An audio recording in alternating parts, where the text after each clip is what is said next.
here's what's coming up tonight on News Center Now. Police officers are cracking down on distracted drivers. You know how something so horrific happened to me from just a text message. It's a personal crusade for this officer. A distracted driver almost ended his career. And a father is suing because Deering High School won't put his son on the varsity baseball team. We as a people will get to the promised land. And on this day in history, 50 years ago, the assassination of a civil rights leader. This is News Center Now.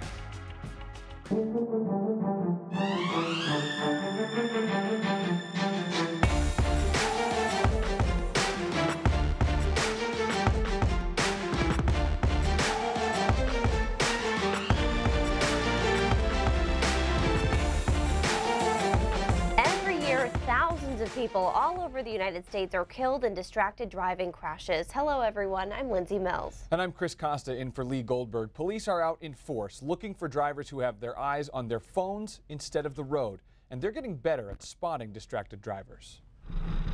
Whether it's emails, Facebook, texting, it's an obsession. There's one right there. Officer Rocco Navarro won't stand for distracted driving. Okay, like I said, I saw you manipulating it. He catches people all the time Broadway Cottage. using their phones behind the wheel. It's illegal in Maine, even at a stoplight. Well, what's worth it? You know what I mean? Running someone over, hitting someone, you know, ruining your lives, ruining their lives. I mean, over a text. It's something Navarro knows all too well. It almost cost me my life. In November of 2010, a man driving a pickup truck rear-ended Navarro on the Casco Bay Bridge. Felt a big bang, and everything went black. Police say the driver was distracted by his phone. Navarro was knocked unconscious. I just remember waking up and being in the hospital, negative. He suffered head, neck, and back trauma and was out of work for more than 6 months. Doctors saying he should pick a new career. Hearing that was probably the hardest setback I've ever had in my life. Yeah, so you had to come down here to get in? Just a few months ago in the town of Paris, a state trooper, moments away from being struck by a box truck. Police say that driver was distracted too. Yeah, that's a telltale, is if they got the hand here, and then you see this hand come up. Navarro says most people he stops won't admit to using their phones when pulled over. He hopes spreading the message of how truly dangerous distracted driving is can prevent younger people from ever starting in the first place. It really made me look at life differently, like how it can end like that. Now, many cell phones offer apps or software that can disable notifications while you're driving. Technically in Maine, you can make phone calls while you're driving, but you can't text. We're going to include the full text of the law on our website. Senator Bill Diamond says he plans to sponsor a new hands-free bill next year after the one that he put forward this year was vetoed by the governor. Okay, and April is Distracted Driving Month, and many police departments rely on grants from the Bureau of Highway Safety to pay for overtime for officers to do dedicated distracted driving patrols. Now, many police officers say distracted driving crashes kill more people than drunk driving crashes. Well, statistics from the National Highway Traffic Safety Administration reveal something different. In 2016, nearly 10,500 people died in drunk driving crashes, compared to 3,450 deaths in distracted driving crashes. However, police say drivers most oftentimes do not admit to using their phones in crashes, which means those numbers are likely higher than the rates displayed. All right, I have a question for everybody watching at home or on Facebook right now. Did you guys hear the thunder today? Hear the thunder. I know it's a song, right? Now I'm going to have it stuck in my head. Is that true, Ryan? Did we have thunder out there today? We did. That was going to be my board. You know, we have to do that board. I'll have to come up with something else. Sorry. Sorry, Ryan. Did I steal your thunder? I didn't hear it, but I saw a flash of lightning when I was driving in today. And we still have some rain out there this evening and some downpours rolling through. This is along with a cold front, and unfortunately we didn't warm up like we thought we might ahead of this front. We'll talk about why coming up in a little while. Still some downpours to go. No thunder or lightning though in York County. One really good downpour coming through Dover and Rochester, heading into the Berwicks right now. More downpours here through the mid-coast and into Penobscot Bay. Ellsworth. This one now moving toward Machias and into Cherryfield as well. And there's been some snow up in northern Maine where the temperatures are in the lower 30s right now. Lower 40s along the coastline. The next part of the story will be the strong winds. We have a wind advisory for much of the state and a high wind warning for the mountains. That's where we may have some gusts up over 60 miles per hour tonight into tomorrow morning. So the rain ends this evening, but the cold air comes right back. It's going to feel like a late February, early March day tomorrow with gusty winds and temperatures mainly in the 30s, then another round of snow on Friday. We'll talk about that in a few minutes. The father of a baseball student athlete is suing Deering High School's principal because his son won't get to wear a varsity jersey. According to the Portland Press-Herald, Howard Yee and his son, Prince Howard Yee, live in Falmouth, but Prince Howard recently became a full-time student at Portland's Deering High after years of homeschooling and supplemental classes at Falmouth High. The day before the 2018 baseball season began, the Deering principal informed Prince Howard he was not eligible to play varsity baseball. The father claims they were given no explanation for the decision. According to the Maine Principals Association, there are strict rules about transferring schools and athletic eligibility. One of the tenets of those rules is that we don't want students transferring, and the phrase is primarily for athletic purposes, because we don't want schools forming all-star teams. You shouldn't be transferring to another school for the precise reason or primary reason of playing sports. Now, while that lawsuit is pending, the Yee's family lawyer is trying to force the school to play Prince Howard with an emergency court filing, but that document has not been approved by a judge. Police believe the woman who opened fire at YouTube headquarters yesterday did so because she, quote, hated the video streaming company. Nasim Agdam wounded 3 people in a courtyard of the YouTube campus before killing herself. Authorities say Agdam previously claimed that YouTube was discriminating against her videos, which focused on animal rights and veganism. Police revealed that just prior to yesterday's shooting, Agdam visited a local gun range and she legally owned the gun used to carry out the assault. The direction we're being pointed based on the facts that we know is that the suspect in this case had some type of problem or concern with the practices and policies of YouTube, and we believe that because she was upset, that was her motive. As far as being definitive or specific as to why she was upset and what exactly caused her to do that, we still have a long way to go. And here's what we know about the suspected shooter. She was 38 years old from San Diego. She had a channel on YouTube posting extremist videos about veganism and musical parodies. Police say she had been reported missing in the days leading up to the shooting, but was found in her car yesterday morning, and police did not believe she was a threat. Mark Zuckerberg is set to testify before Congress next week, and he will have to explain to the now 87 million people how their data was shared with Cambridge Analytica. At first, Facebook said only 50 million people were affected. Today, that number reached 87 million. Zuckerberg is expected to be called before multiple congressional committees. Imagine being married for more than 70 years, traveling the world together, having some of the toughest jobs on the planet, and raising a family together. And apparently still liking each other after all of that. The case for Barbara and George H.W. Bush, part-time Mainers. Barbara recently told the Smith College alumni newsletter, "I am still old and still in love with the man I married 72 years ago." The former First Lady said her secret to a long life is her husband and medical attention. She goes on to say Bush 41 has given her the world. He's thoughtful and loving. Barbara and George met at a Christmas dance when she was 16. When he went to serve in World War II, she enrolled at Smith College. She left school when he returned, and they married in 1945. Congratulations to them. Well, is it fair for Portland to cancel waterfront concerts because the company's owner pleaded guilty to domestic violence? You sound off on Facebook. And we've got some difficult days ahead. But it really doesn't matter with me now, because I've been to the mountaintop. On the 50th anniversary of his death, we mourn the loss of Dr. Martin Luther King Jr. and celebrate his legacy. That's coming up.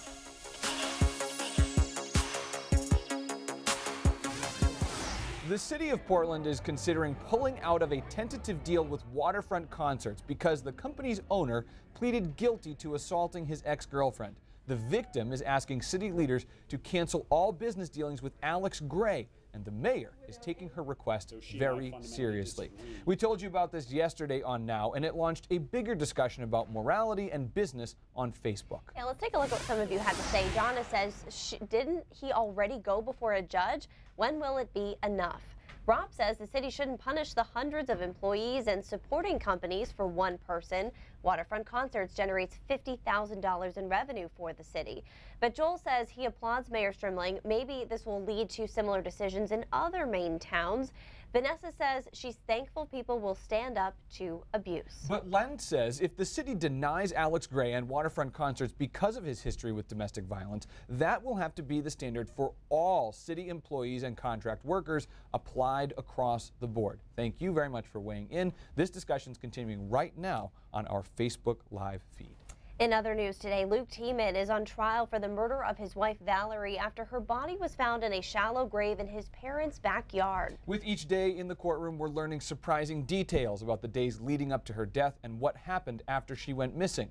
On Monday, during opening arguments, prosecutors revealed Valerie called Luke 31 times the day before she disappeared, possibly because she may have found out he was having an affair. In his original statement to police, Luke claimed Valerie was the one cheating, saying she left him for another man and he was just trying to help police find her. And yesterday, evidence was revealed, notes buried with Valerie signed by Luke E. Bear, as well as sweet tarts, a bottle of perfume, and a wedding ring. Today, prosecutors called a woman to the stand who may have been involved with Luke when Valerie was found dead.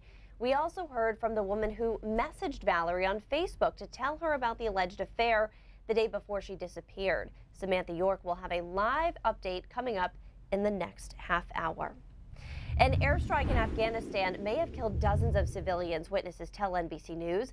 The Afghanistan Ministry of Defense confirms they launched an attack on Taliban targets, but civilians were hit. Witnesses say the airstrike hit the graduation ceremony for a religious school where young men and their families were celebrating. The United Nations announced on Twitter they will be investigating this incident. Human rights teams are on the ground in Afghanistan right now to find out how many civilians may have been harmed by the airstrike. Okay, guys, your comments and complaints may have worked because of all the negative reaction. The Department of Interior may not triple the admission price for Acadia National Park. Details on that straight ahead. Get some rainy day outfits ready to go. We've got a lot of gloomy weather ahead, and Ryan has your full forecast next. Thunder. Here's a thunder.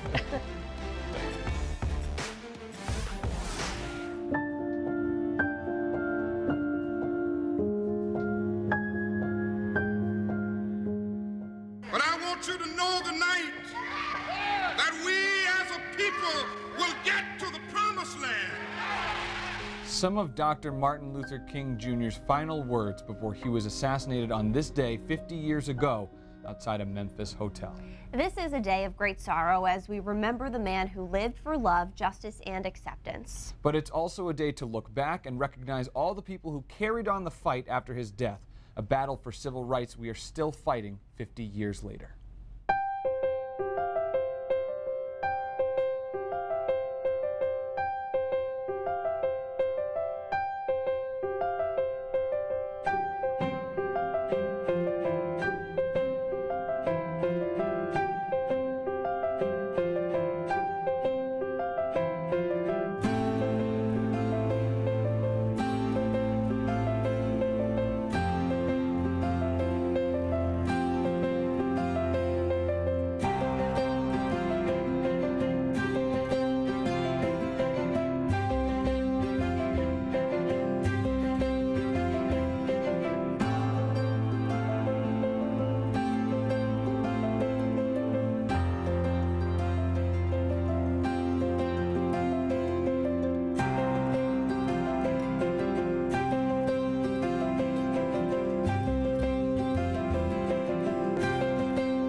Now, today we are helping you spread Dr. King's message. On our Facebook page, facebook.com/newscentermaine, you can share some of Dr. King's most memorable quotes. Plus, on our website or mobile app, you can find interactive stories, timelines, and videos. All right, checking in now with Ryan Breton because we got some weather to talk about. What a day, right? Right? It Thunder, came down lightning. pretty good at times, Right. that rain. And while it was raining and thundering down in this part of the state, it was actually snowing far north. And they've got 10 inches in Madawaska. How about that, right? Wow. This is a loop of the lightning over the last 6 hours. You can see it kind of came in some bursts through central and southern Maine. No lightning at the moment, but there still are some downpours out there. Here's a look at the snow, though, up through the county. Still some bursts of heavy snow coming through the Presque Isle area. Rain closer to Holton, and we have some heavy rain right now moving along the down east coastline from Ellsworth to Machias. Bangor dealing with the downpours, too, and there are a couple more to go. But this is pretty much the back edge coming through York County right now. So give it a couple of hours, and then we'll pretty much be done with the rain. You can see the mild air made it to Boston, 58, but we were stuck in the cool air with a wind coming in out of the water. The warm front never cleared us today. And the bad part about this is the cold front is on the way. And behind this front, it's not only cold, but it's windy. So tonight into the day tomorrow, this is the air mass that's coming our way. And it's not late February or early March anymore. This is April. So an air mass like this one becomes more and more unusual as time goes along. But it will come with a gusty wind tonight. There is a wind advisory through tomorrow morning in western Maine, through the day tomorrow in eastern Maine for gusts up to 50 miles per hour, and a high wind warning for the mountains where there may be some gusts to 60. So there is a chance for a couple of outages overnight into tomorrow morning. 7 o'clock this evening, the last of the rain moving into eastern Maine will actually start to clear things out late this evening in western Maine.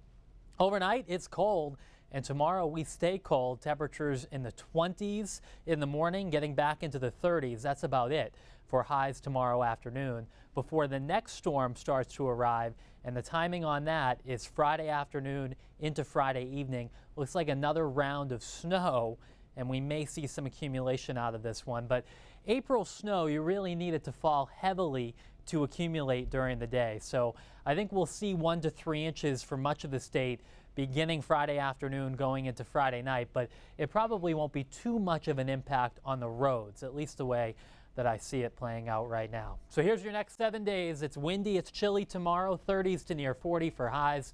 Snow moves in Friday, probably around midday into the early afternoon, and we keep snowing into Friday evening and Friday night.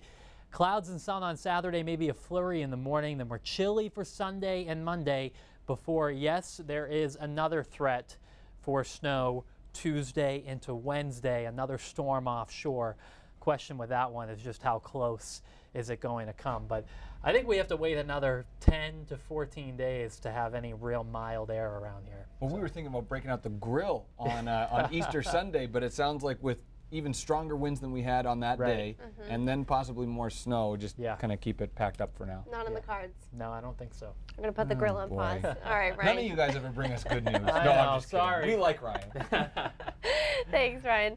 Okay, if your kid's baby teeth are all going to fall out anyway, is it a big deal if there are a few cavities? 100% yes, it's a big deal according to dentists, and there are a lot of other misconceptions out there about kids' dental health. Haley Hernandez reports. Told me you might have some sugar bugs, huh? Really? 5-year-old Zabrin Buchanan brushes just like the dentists tell him to because his mom, Elizabeth, encourages this at home. You know, we taught him about sugar bugs, so it's more fun than, oh, you have a cavity. So he thinks he has sugar bugs in his mouth, so he has to clean his mouth so he doesn't get bugs in him. Dr. Shalin Patel says he's happy to see parents making brushing fun, but it's most important to have them there to supervise. So it's important for us to always be able to look back and see, are they actually cleaning all the back teeth properly and then also flossing them as well. He says not caring about getting cavities is a big mistake. Primary teeth have several functions. One, they help, of course, children eat. 2, self-esteem and confidence. They help their jaw develop the way it should, but one of the most important aspects is a baby tooth is actually a placeholder for a permanent tooth.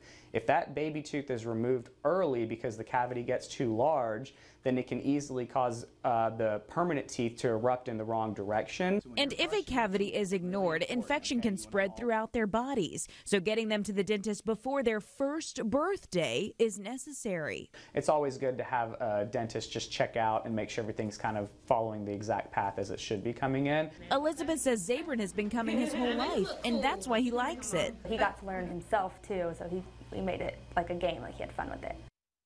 All right, when it comes to food, a lot of parents think as long as it's not candy, it's safe. Doctors say that dried fruit like raisins, crackers, and starchy foods for snacks also can cause cavities. Good to know. A June trip to Acadia National Park would have cost your family $70 this year, a big jump from $25. But that price hike could be on hold thanks to an overwhelming amount of negative feedback during the Department of Interior's open comment period. Yesterday, the Interior announced it would rethink the price hike, which was designed to help cover the costs of massive backlogs in park maintenance and improvement projects. But Americans made it clear they wouldn't go to parks that cost that much, and apparently the Interior is getting that message. That doesn't mean $25 a car is here to stay. They could decide to make the price somewhere in the middle. Can't wait to make that first trip to Sand Beach as soon as the weather warms up. We know the water will never warm up, that's for sure. Not at this rate. No. All right, let's check in now with Rob Caldwell, who's bringing us more local news tonight at 5:30. Hey, Rob. Hi, guys. Here are some of the stories we'll be telling you about in the next half hour. First, it was in, then it was out. Now, is ranked choice voting back in?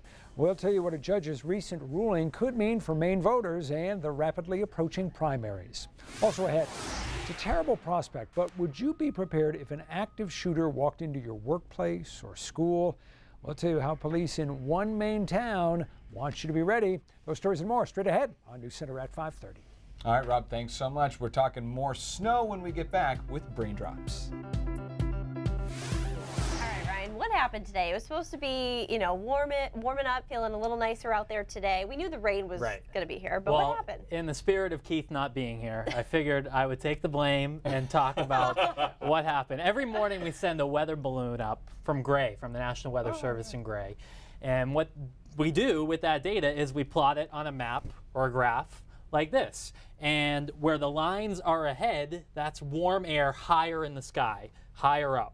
And this part of the chart is at the ground, cold stuck below. What we thought might happen would be that the wind would mix things up and this warmth would come all the way down to the ground, but it didn't. So it's nice and warm, like 3,000 feet up. Get in an airplane. Yeah, and right here we're in the 30s and 40s still. So well, what goes up must come down, right, eventually. Ryan, thanks so much. News Center Maine at 5:30 starts right now.